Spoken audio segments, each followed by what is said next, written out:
Everyone, and we welcome you warmly to the Arnos Vale Stadium here in St. Vincent Town, the Grenadines, where we're here for what is basically a tour with the Honorable Prime Minister Dr. Ralph Gonsalves. Prime Minister Gonsalves and his wife Eloise Gonsalves have just arrived at what was formerly the Guinness Posse stand. It's now the Party Mound. My name is Dion John, and I'm joined on set by Colvin Harry. Colvin, good evening. Good evening, and it's a great pleasure to be here this evening under the lights.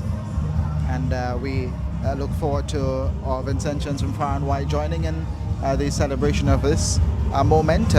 6 months, quite a lot of work undertaken in that 6 months, and we get to see a lot of the works tonight up close and personal.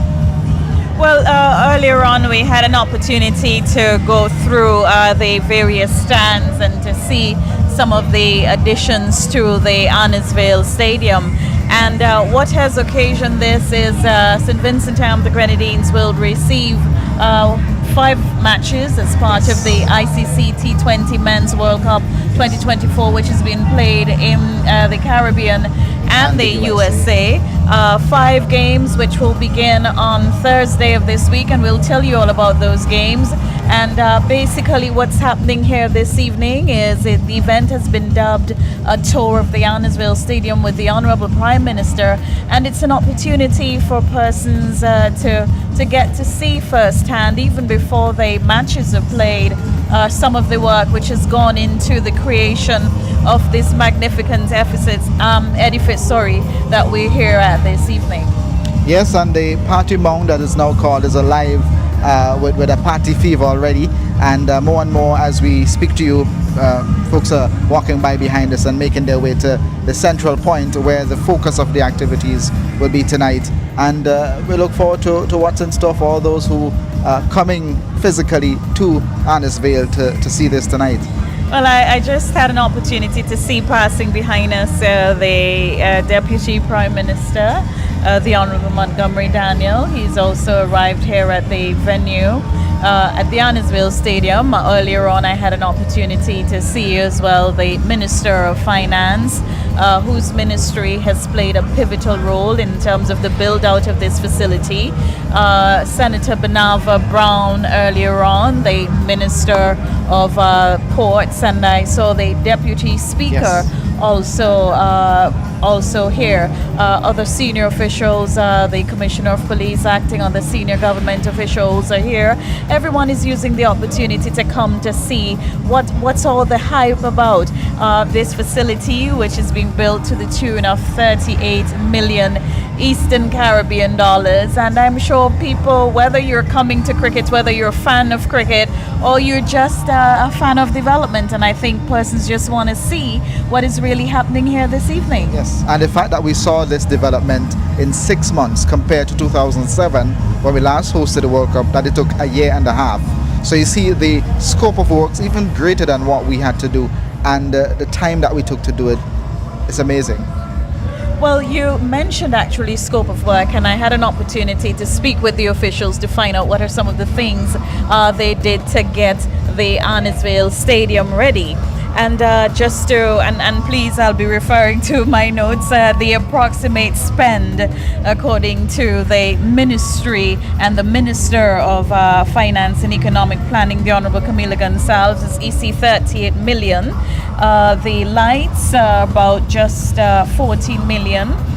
The lights are contracted to install the floodlight Helix construction out of Texas. And the digital scoreboard or screen, what you call it, $3 million. The scope of work, when we look at the scope of work, all the pavilions were refurbished. And when we speak about the pavilions, we're actually just on the steps at the Frank Thomas Pavilion. So that also means the Mike Finley Pavilion.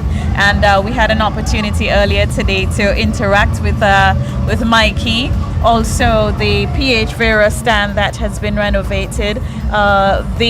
Some renovations were actually done to the double-decker stand, not as much because the double-decker was actually repaired in full for the 2007 World Cup.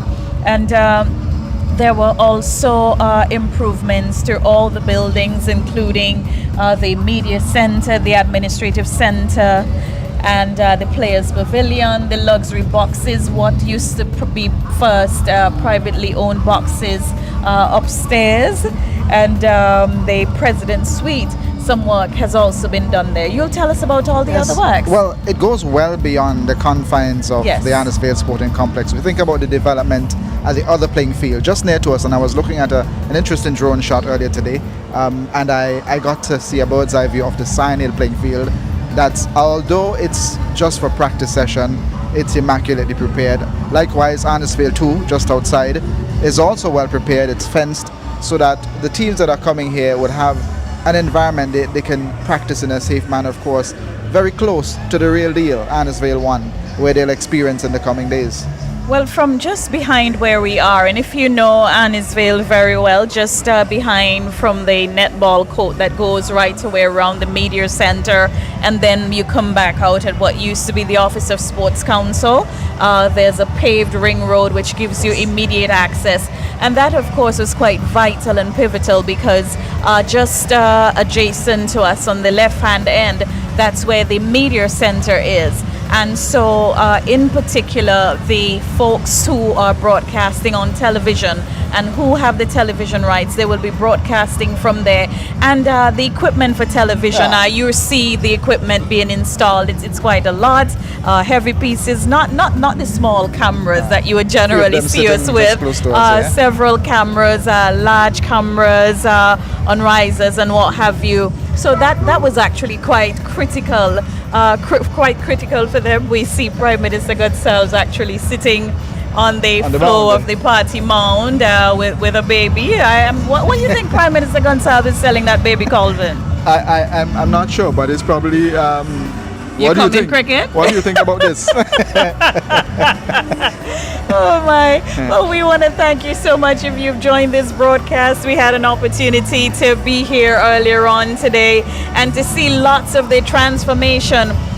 What is actually taking place is also. Yes, and speaking of the signs, those are LED panels. Yes. And you can imagine being here for a night game and the LED panels are lit. You know, we're used to the plywood-based advertising boards that you see them around the ground. But this time we're getting LED panels to take us all the way around. And certainly the aesthetics, it lifts the aesthetics. And in addition to that, we also have that. That of course is that's quite a lot of talk, is the party mound. I mean, you remember what it was like when it was referred to as the Guinness Posse stand with the steel, the steels and yeah, that in itself was a vibe. Never really. I love cricket. I've attended cricket. Never went to the Guinness Posse stand. No, that's not my thing. That's really I don't think I have the energy to be in the Guinness Posse stand. And it's quite a transformation now. What is the party mound? I am sure the guys are going to show us some cover shots of the party mound and the transformation, of course, with the pools and the nice vibes with the beach lounge and all of that sort of a vibe. This, I mean, you're coming to cricket for an experience, you're coming for the vibes, you're coming to party, and I'm sure those people who are coming to do that, they're going to have a wonderful experience. And there you can see, for those who are viewing, the LED boards already up on one side and coming all the way around at a quick pace. And yes, the party mound is certainly alive, and I wouldn't be surprised if a few patrons decide to take a dip because the pools are looking really tempting tonight. Right. So let's see. Maybe that would happen. But it's all a vibe here at Arnos Vale, and the big screen is up already. That's brilliant colors, and you can see from any direction, I was told, in terms of what's happening there. So you have a bird's eye view when the game is happening, the scores and all the camera angles, etc. Well, our lion brother Dimitri Samuel is to be credited with the design and all those things you want. So if you're looking to give credit for the party mound, Dimitri Samuel. And earlier on when we came, Dimitri was over there. He was sweeping, and I was like, Dimitri, what are you doing? He wanted to make sure it was immaculate. Yes, he didn't answer, but I saw what he was doing. So Dimitri was there sweeping, as you see, sweeping up my house. And for those of you, you're seeing a second screen on the other side, and when you come here on Thursday, because we're hoping that you can come here on Thursday to enjoy the match in the day and then come back in the nights, because it's 1 day match and 4 night matches. Correct me if I'm wrong. 1 day match and 4 night matches. I'll just have to make sure. Yes, what I can tell you is that the match on the 22nd is a night match. Well, I can tell you the one on Thursday is definitely a day match. The match on the 22nd is definitely a night match. That much I can tell you. Yes. Okay. Yes. So the 13th, that's at 10:30 in the morning. And that's between Bangladesh and Nepal. Bangladesh and the Netherlands. Netherlands, sorry, yes. Right. On Friday the 14th at 19th, you see I'm using the 19:30, which is 7:30. That's 7:30. South Africa versus Nepal. So that's a 7:30 match. There's another 7:30 match on Sunday the 16th, Bangladesh versus Nepal, and then we have 2 8:30 matches. The 22nd, which is the qualifier for Group C versus Group B2, and the 24th. Of course, we don't know those teams as yet. Monday the 24th. The C1, the qualifier from the Group C category, number 1 and number 2 from the D category. Group I should say, not Group category. C is quite interesting, because if West Indies tops that particular grouping, there is, of course, a very strong possibility that West Indies would be playing in St. Vincent and the Grenadines. And what do you want more than that to see West Indies? I mean, West Indies have had tremendous success here at the grounds in St. Vincent and the Grenadines, and I am sure they love to play in St. Vincent and the Grenadines. Just want to confer with my notes here. The first test match was played in St. Vincent back 20th to the 24th of June 1997 between the West Indies and Sri Lanka. You remember what the test match is like? I have no clue except watching it on television. Oh my! But this is quite interesting. Is that our appetite? A lot of Caribbean people still love cricket, but their appetite for cricket now is confined to T20. Not many persons actually love one-day internationals. They can't really hold out for the 50 overs. No. So the shorter version of the game, which is the 2020, that presents a vibe. That's a wonderful vibe, and people definitely just want to. Just want to be in that, the hype of that. You set aside 3 hours, you come to watch a cricket match, 6s and 4s and wickets galore. It's always lively. It's a vibe. It's definitely a vibe. definitely a vibe. And the first ODI, February 4th, 1981, West Indies and England. The last ODI, the 20th of March 2012, between West Indies and Australia. And the first T20 on the 27th of July 2013 between West Indies and Pakistan. I was there for that one. I was there for that. You were there for that one. What was that like? It rained cats and dogs on the night before. And I remember that morning we came to the ground because I was part of the radio team that was at the ground. And it was surprising that we were able to get cricket going because the amount of rain we had the night before, there were parts behind the media center that, there was underwater, but the field was absolutely fine. And one of the things you can credit the Arnos Vale playing field about is the perfect drainage. And the match got started within an hour, and that was amazing. And that's one of the things about the Arnos Vale playing field. The drainage at Arnos Vale is superb. It's excellent. And that continues. In fact, I had an opportunity to speak to Mikey, and I said, Mikey, what about our prospects if it rained? Because it is often said if you want rain, just pretend you're having a cricket match and automatically there's rain. So Mikey said, no, we don't need to worry about that at all. We still have excellent drainage here at Arnos Vale. I'll tell you that, and I've heard commentators say this. The perfect ground for cricket when it's raining is the Arnos Vale playing field, and that has been the case. I think that's one of the takeaways from 2007, because when we had the World Cup here, that was one of the major points. Excellent drainage, and we've built on that. We've done improvements, and I'm sure it's even better than it was in 2007. So I'm not calling the rain, but if it does come, we'll be prepared. Right. And we're certainly looking forward to cricket come Thursday of this week. I mean, it's really exciting. Everyone is asking, is it a holiday? Is it a holiday? No, it's not a holiday. It has not been announced as a holiday. So please ensure that you are at work. And if you have a nice boss like me, I'm going to let Colvin go to cricket. Yes, I'm going to let you go to cricket on Thursday. I wouldn't be here to watch the match. I don't know if I'll even get to see the match. Right. Because I'll be gathering content for, of course, those who are not able to physically be here. Of course, we encourage you to be here. If I can plug the price, it's $50 to get in. So, I mean, for general entry, so yes. $50, and you get to see international cricket at Arnos Vale. And I mean, you can't ask for a better deal than that. So, if you're able to get the time off from work, and if you have a good boss, that will let you have some time off from work to enjoy the cricket. It's going to be an experience for the little ones as well, for Indeed. the children. Indeed. And there's an opportunity for them to come and watch the matches. I was actually doing a bit of research in terms of preparing for this, and remember in 2007 when the World Cup was held in this part of the world, what happened from since then? It was no longer on a rotation basis. So what happens now is that you have to bid for the matches, and so this is why it's now back in this region. We don't know when it's going to happen again, so you have to use the opportunity.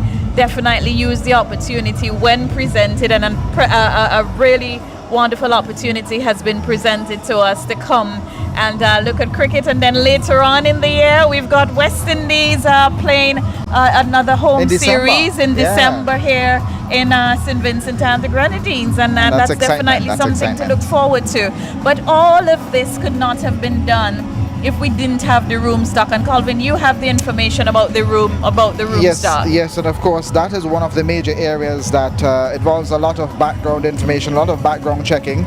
If my information would only come up on my screen here. Okay, let me see if I can pull this information up. Right, yes, I believe you do have a copy of that. Okay, so here you go. So in terms of the room stock, we have so far over 4,000 nights booked. 4,000 nights. So say that again. So for the entire period, there are 4,000 nights combined, right, of course. Right, combined. Multiple books, Okay. Right, and this is across all of the hotels: Sandals, Grenadines House, Beachcombers, Sunset Shores, Young Island, Paradise Beach, La View, Blue Lagoon, Hotel Alexandrina. Those are the major stakeholders in terms of those booking. And Maya Suite is there, because Maya Suite is actually they're actually very booked. I was actually out last night, and where I was, several several visitors actually were there. Had an opportunity to speak to some of the television crew guys from out of the UK who are actually here, and we had an opportunity to see them earlier today. They're here and they're pulling their wires. They're doing their setup for television. Quite a lot so of work. and there's quite a lot of movements at the hotel. Yes, and to add to that, an average of 40 rooms per night, and they're spending approximately 4 to 5 days. It depends again on who's traveling, what they're doing. And there's also different crews that are now on island. Of course, you mentioned the television crew and CWI staff and ICC staff and ICC officials, which would add to that list. And they have a very heavy presence across our hotels.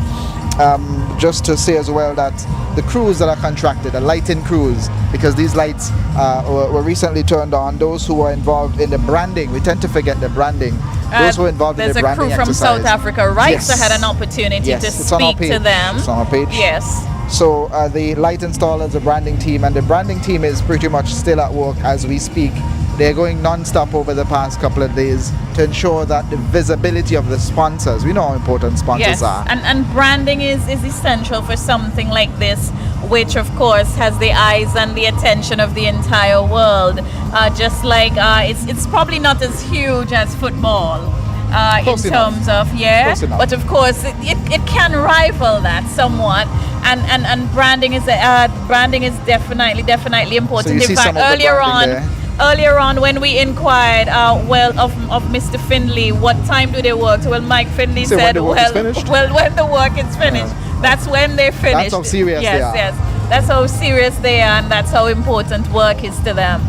And what I saw them doing this afternoon in a very meticulous way is laying down the major sponsors and their branding around the boundary line. Yes, that was the word I was looking for, the boundary line. So the demarkers for the boundary line, those were laid down with all of the sponsors. That takes some time as well. So they'll go all the way around, and as soon as that is complete, we will have some cricket at Arnos Vale.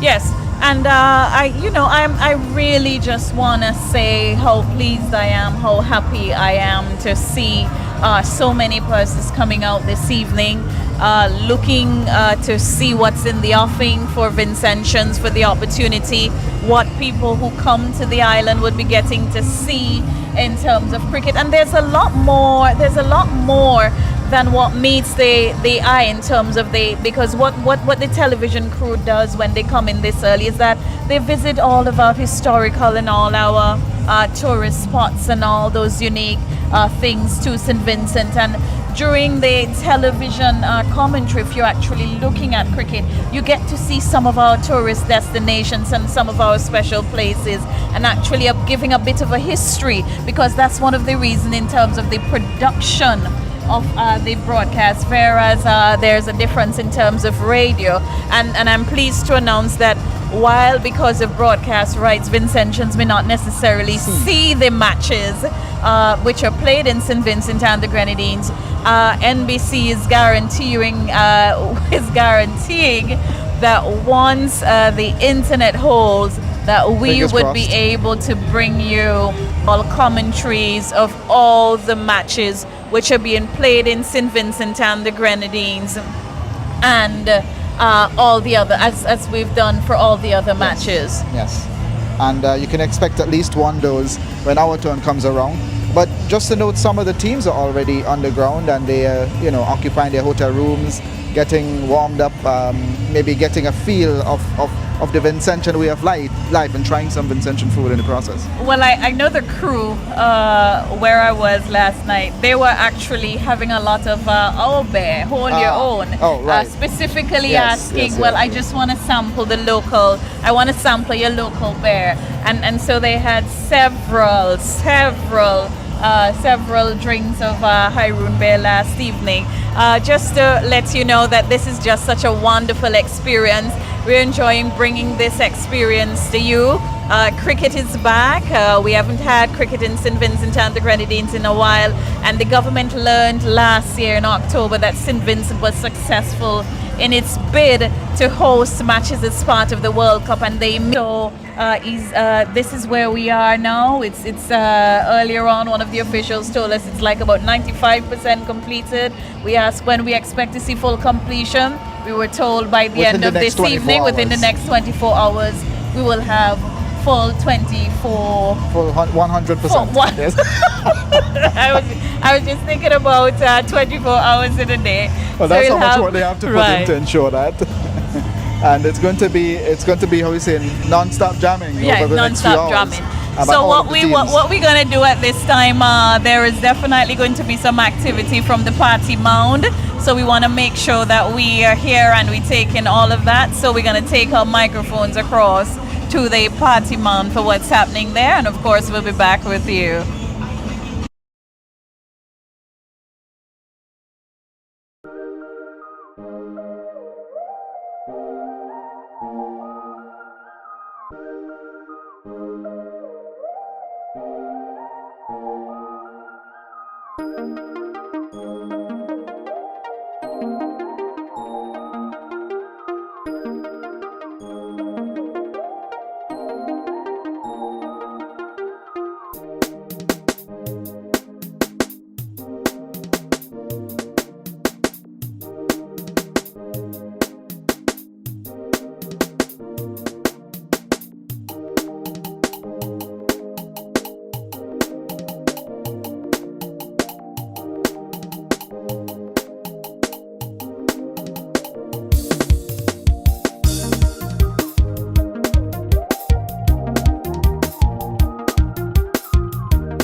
at the party mound, and I honored, St. Vincent and the Grenadines, to grace this presence and to have with me Dimitri Samuel. Lion Dimitri, Dimitri Samuel. How are you, Dimitri?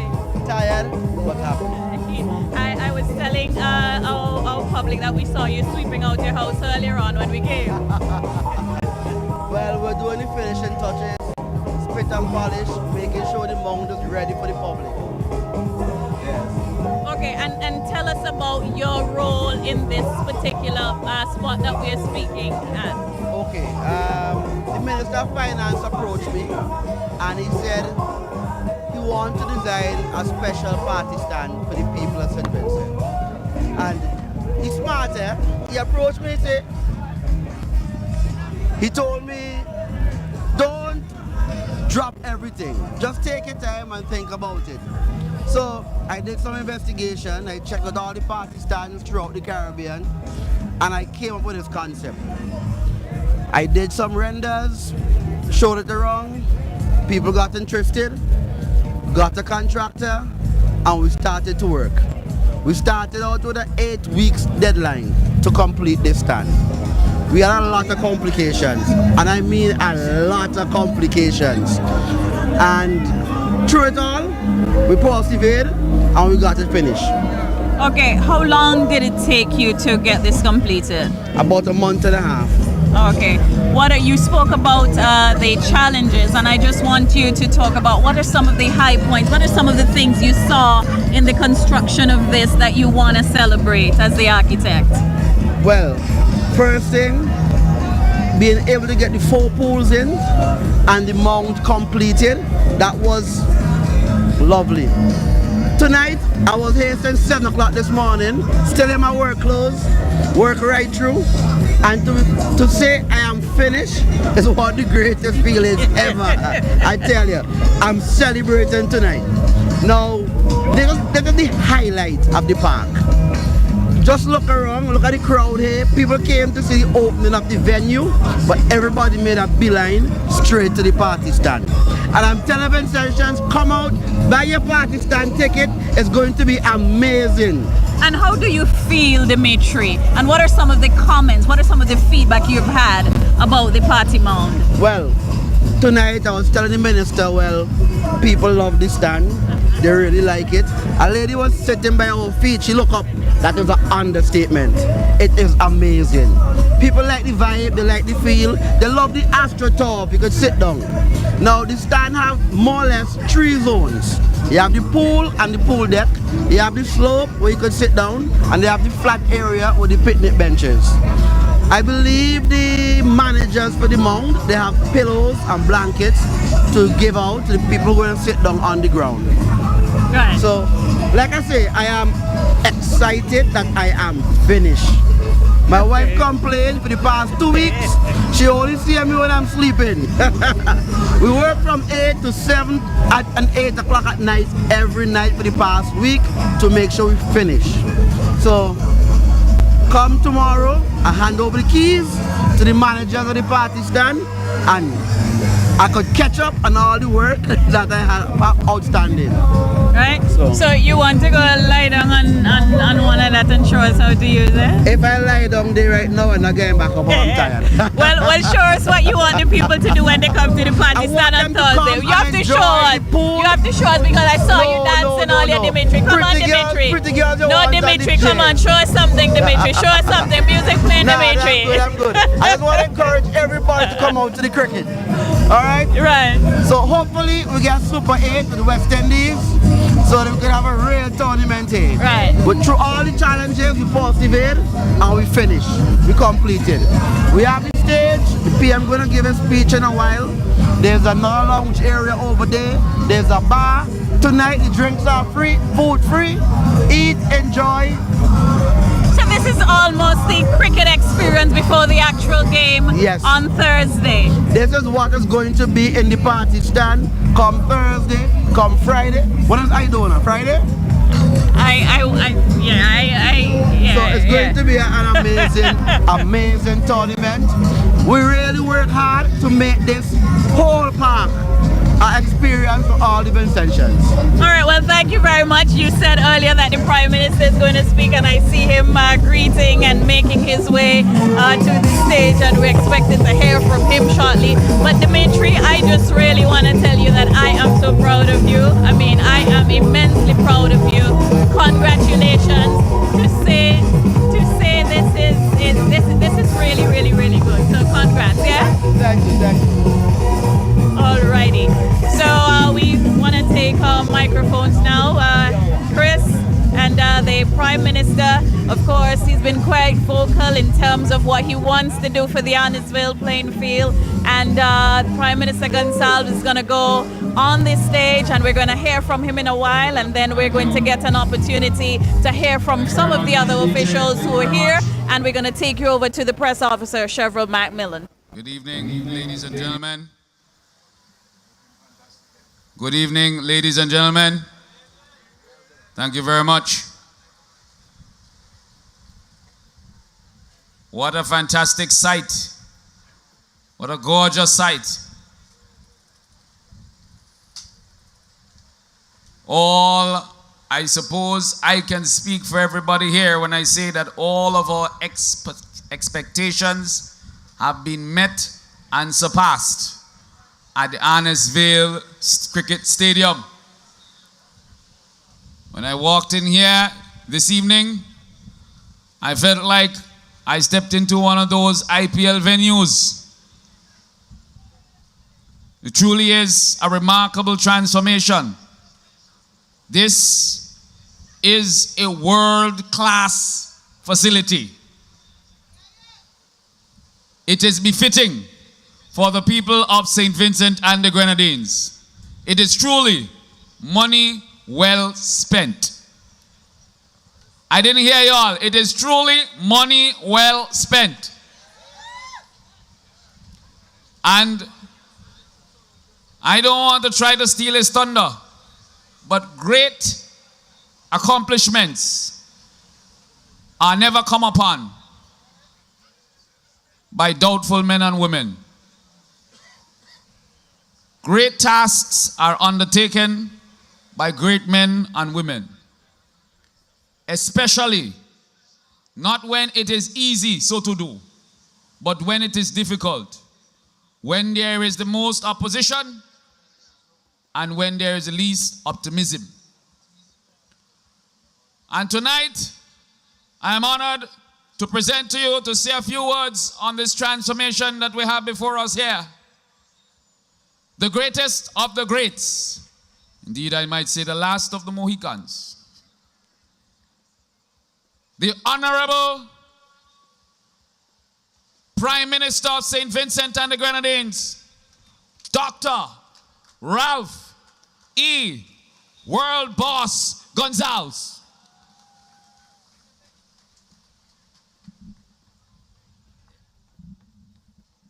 Thank you very much, Cheryl.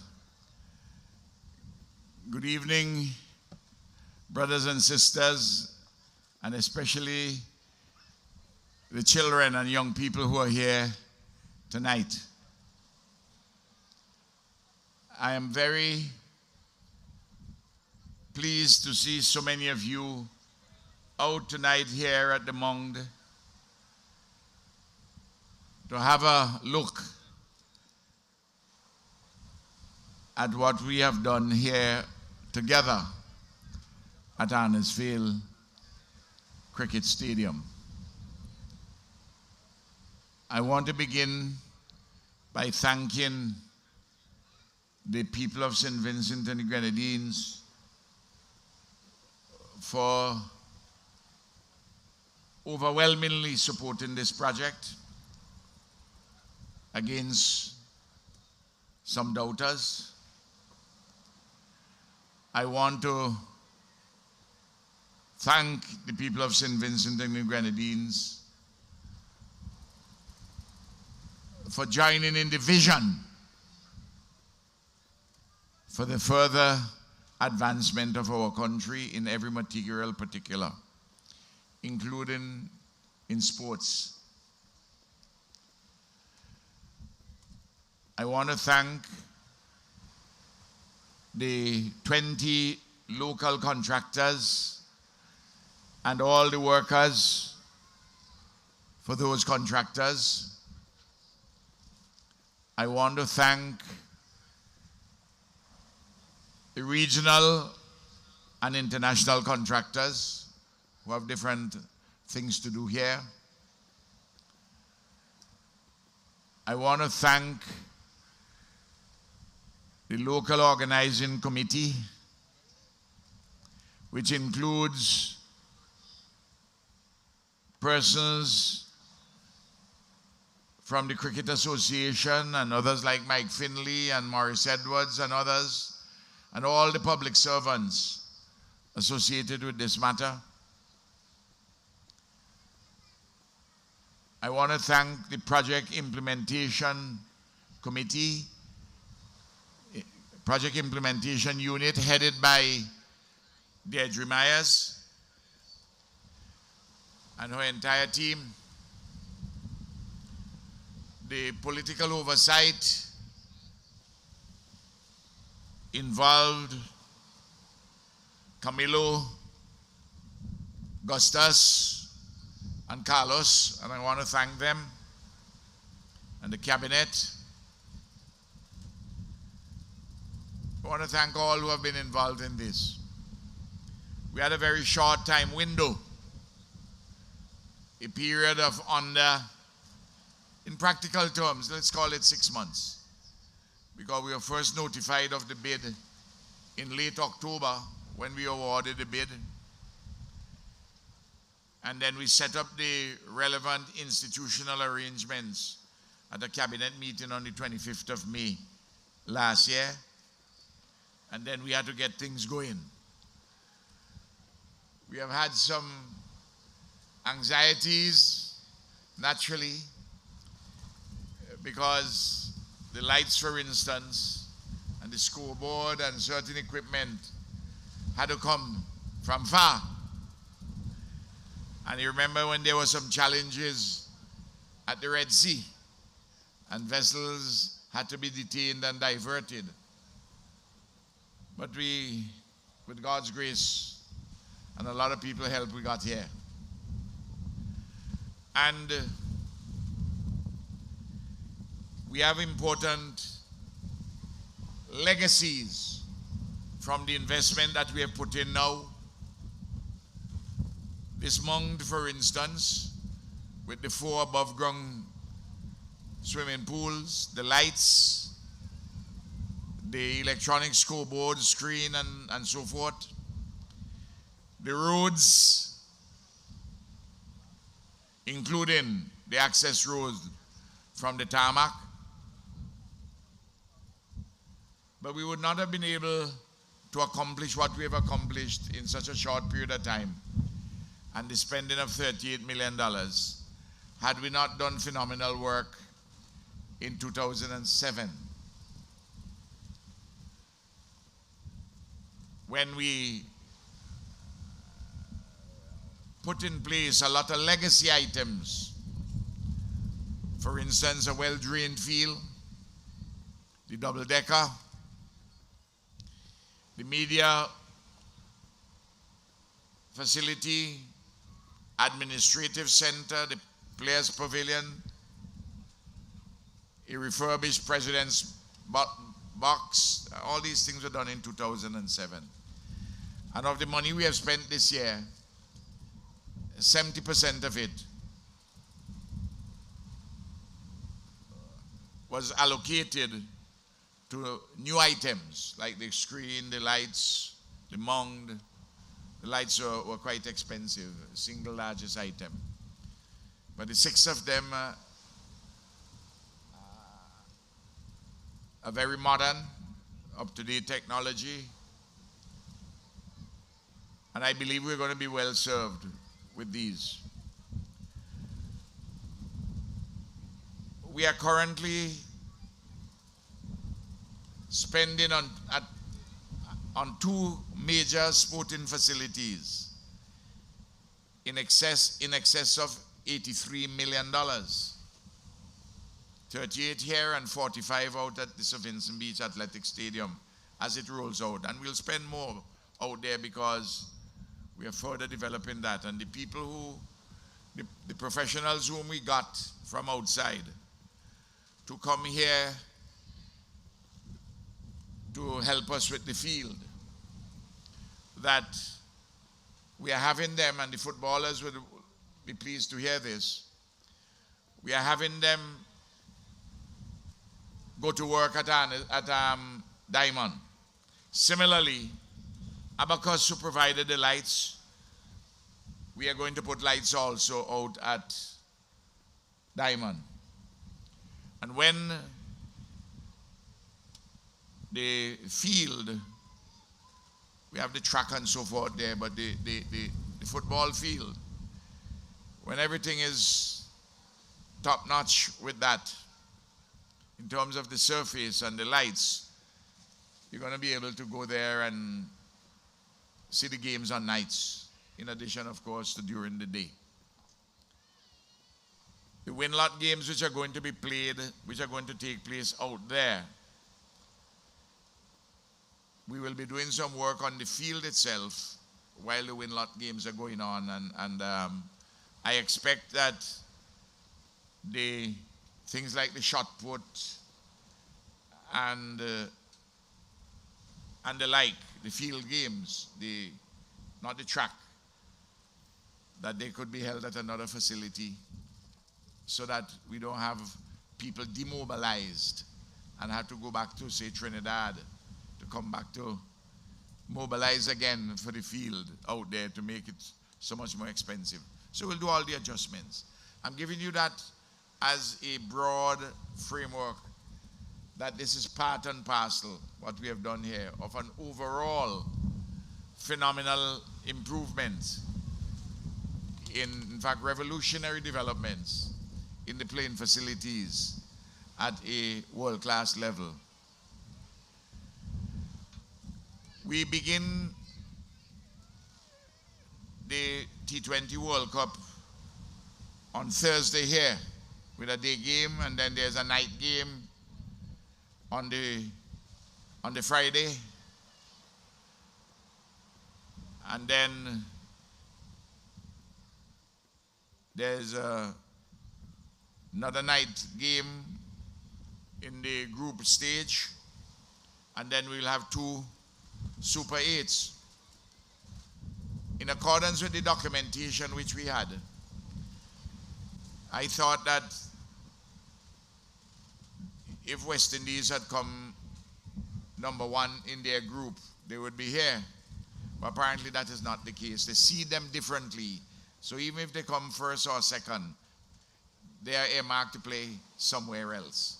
But we'll get top teams, obviously, in the Super 8. I am really astonished by the large number of persons who have come out here this evening, because I believe this morning the notification went out and people have to find, people are busy. But I'm happy that you have come to see how your money was spent.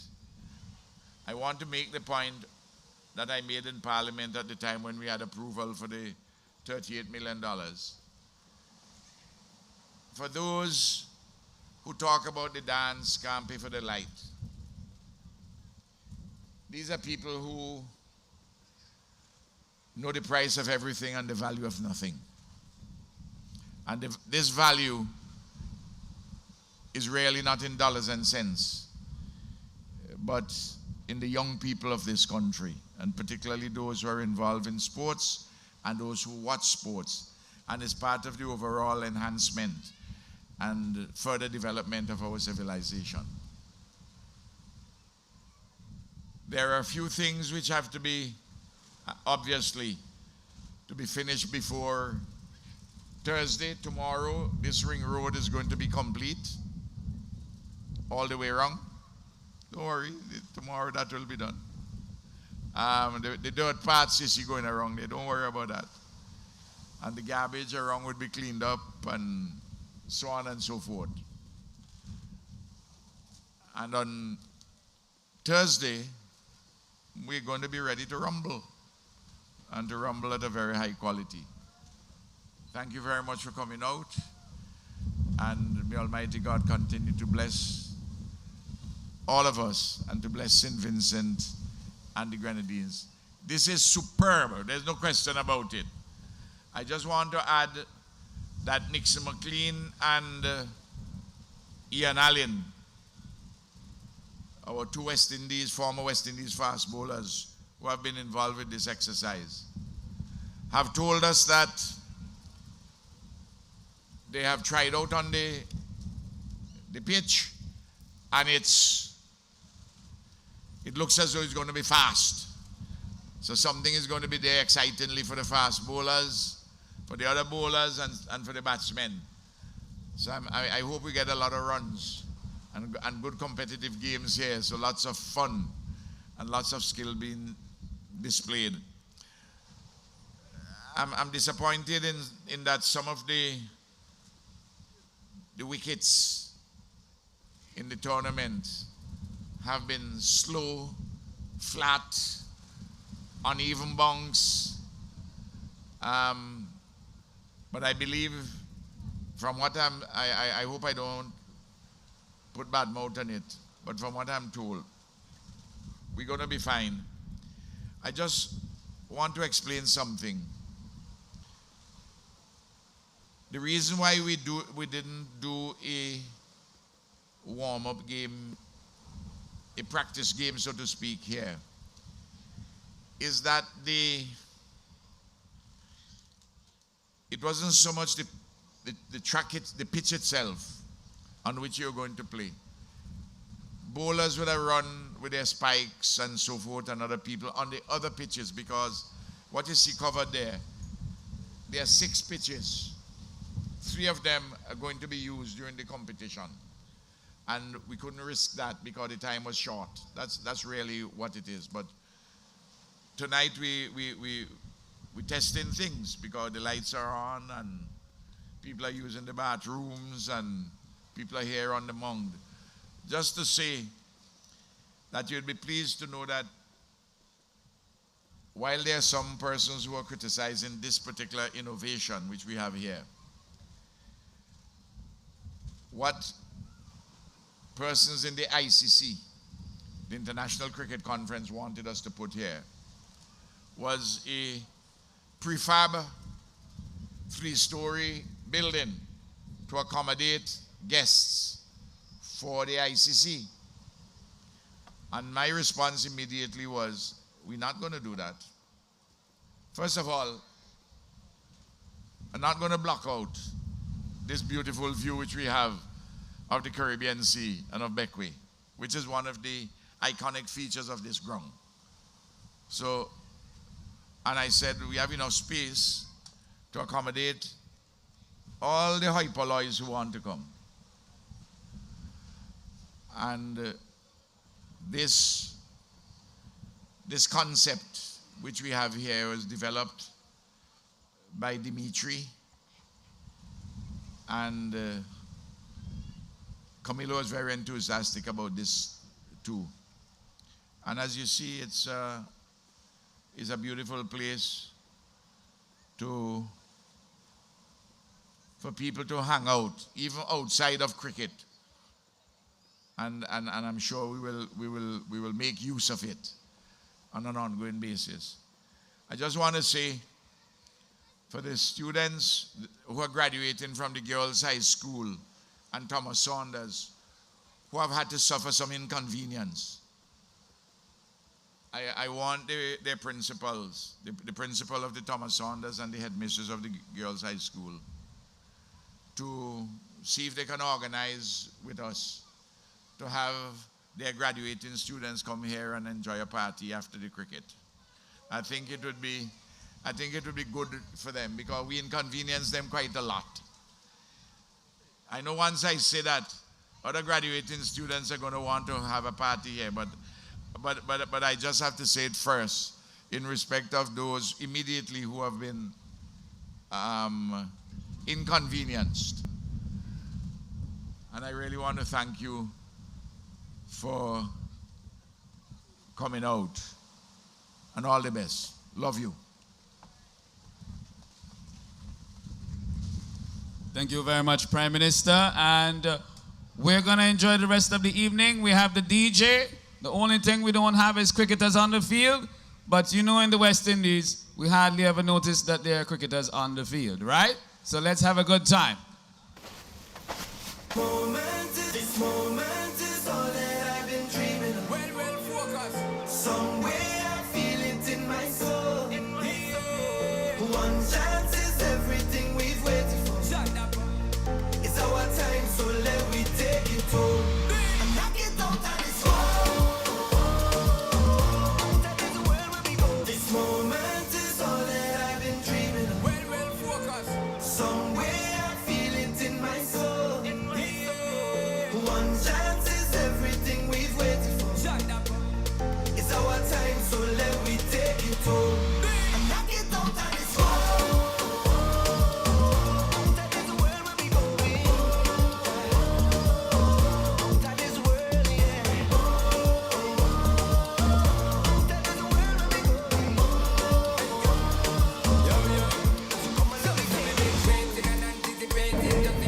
Well, congratulations, Prime Minister. This is definitely a magnificent facility. I love the Mound. We had an opportunity to speak with Dimitri. You didn't speak a lot tonight about your personal feelings and how you're really feeling after seeing all of this. Oh man, I'm over the moon. I'm over the moon. You know, it's good to see when you think out something and you're involved in it and it has come out so beautifully. From the moment the question arose as to whether we would make a bid, I said absolutely, we make a bid. And there was no doubt in our minds that we would be able to pull this off. We knew the challenge, but you know, in the Bible, we are taught that man cannot live by bread alone. And in the Bible it says it has to live through by the word of God. On the earthly city, man can't just live by walk alone. Man and woman have to have healthy, sporting, cultural and recreational facilities. It is part of our nature as human beings organized in civilizations. And cricket, for instance, and we are talking about cricket, has become part of our own cultural matrix. Here we have an English sport, quote unquote, brought through colonialism.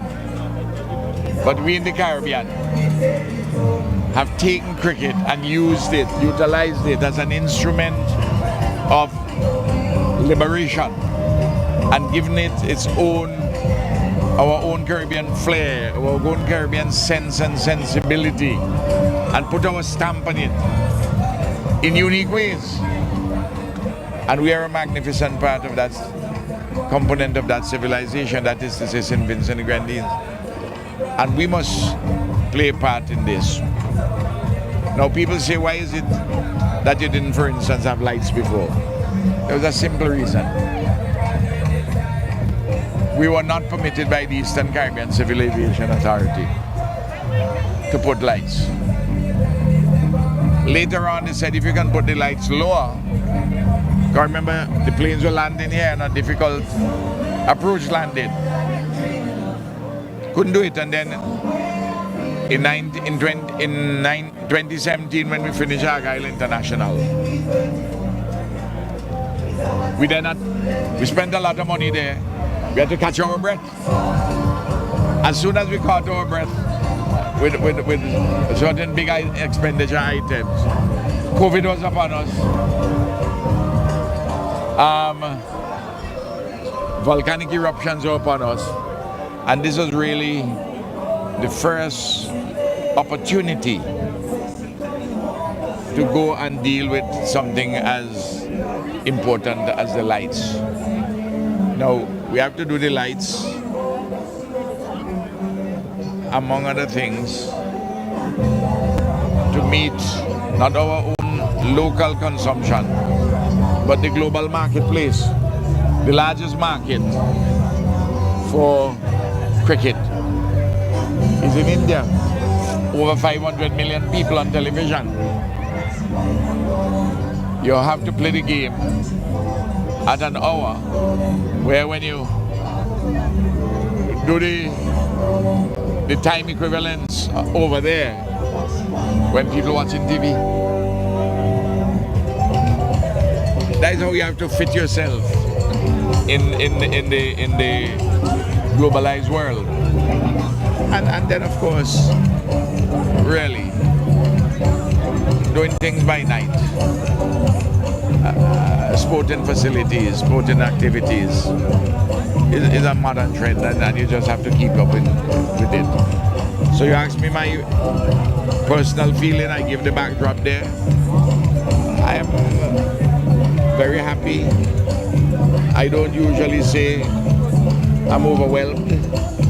I take things in my stride with a patience and a calm. But what gives me joy is to see people enjoying it, especially the young people and the children, because they will have many, many more years of enjoying this than I would. It's built for them, well, for all of us, but for them in particular. Prime Minister, you spoke about the children, and I know how you feel. You're quite passionate about little ones. What plans are there in the offing? I heard you mention the graduating students would have something here, but what plans are in the offing to have the children from the schools attend and actually see the matches? Well, I understand that for the group stage, certainly for the game on Thursday, I was advised that tickets up to 3,000 seats are being made available for school children during the day, during that particular day. I don't know if anything has changed since I was told that last week. I left on Saturday. I just came back from Trinidad. I went to do something in Trinidad. I had a speech to deliver yesterday at an event. But that's my understanding. If you see Camilo, you can ask him that. He will probably have the latest information on it. Well, Prime Minister, once more, congratulations. I know you want to meet and greet and socialize some more with the people. We're going to give that opportunity to you. And in fact, just to let you know, and we want to thank you at NBC for, of course, ensuring that the public has an opportunity to hear the cricket. And definitely, that's something I want to thank you for. Let's take the finals, right, or even the semi-finals, which would not be taking place here. The people can come here and watch it on that screen. Well, it sounds like a party. Let's organize. No, I'm just saying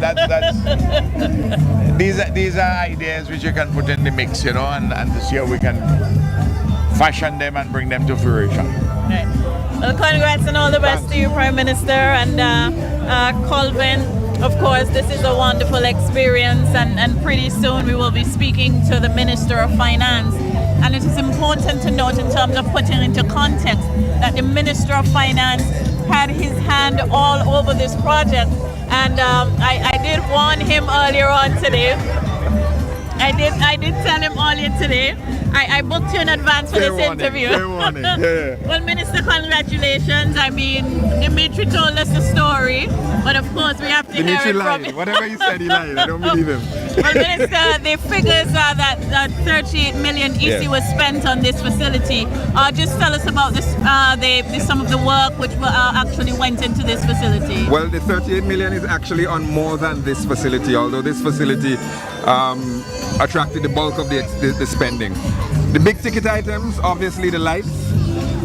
The lights were about $13-14 million. The digital scoreboard that's behind us, that's one of the brightest high-def digital scoreboards in international cricket.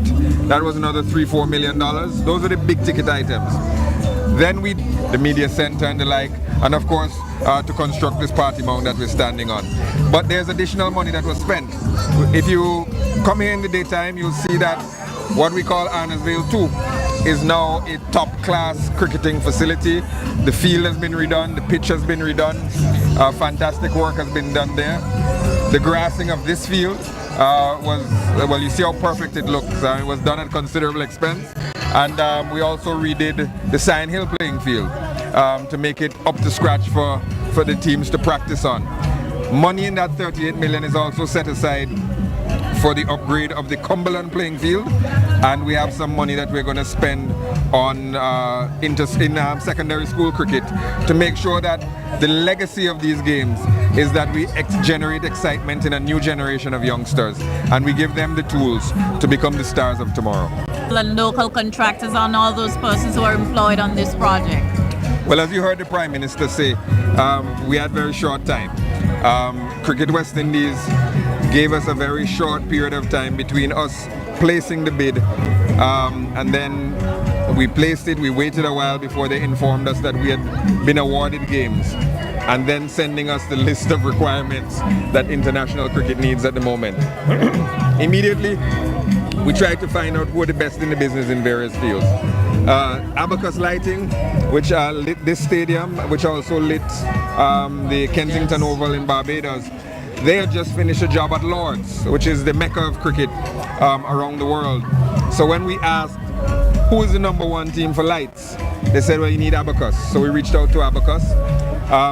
When we started talking about who the #1 team for scoreboards, digital scoreboards, we again got one of the top 1 or 2 companies. And then we hired additional, the Hellas Construction, it was another international contractor. They actually erected these lights. The grass expert is out of Trinidad and Tobago. And then we have some other experts to deal with sight lines, media relations, internet technology. And then we got a lot of local contractors. The Prime Minister said 20, but actually we're up to about 24 local contractors who helped to put the whole thing together. Well, we want to talk about, well, let's move off of here for a while, because I know you've said a lot about Arnos Vale, the ground. You fancy yourself a cricketer? Wait. No, you guys, this is inaccurate. I don't fancy myself a Okay, cricketer. you are as good as I am. I'm an acknowledged cricketer. All right. So far, Minister, you're following the game in interesting times in terms of the results. Yeah. What are the prospects? How does it look? How does it look in terms of where we are? Well, of course, I'm a West Indies fan. Right. So I'm very happy that the West Indies have got a couple of wins under their belt. I think that there's a group that they can emerge out of in a leading position, and I think they have a path to the finals. West Indies, it's an up and down ride with the West Indies, but they've put together, I believe, 5 or 6 wins in a row in T20. I think they're gelling and coalescing at the right time, so I'm happy with West Indies. The Australian team looked very good against England the other day. And of course, you can never count India out. It's hard to get a sense of the teams that are playing in the US at the moment because the wicket in the US has not been of an international quality. But you can never count India out as well. So I think those are the teams that I have my eye on, and of course I'm hoping that the West Indies emerges on top. Well, we're definitely in the same boat. Prime Minister Gonsalves, I asked him this question and he told me to ask you. I asked about what are the children, what plans are there for them to come and to sample all of this? So the first game, the daytime game, the 10:30 game on the 13th,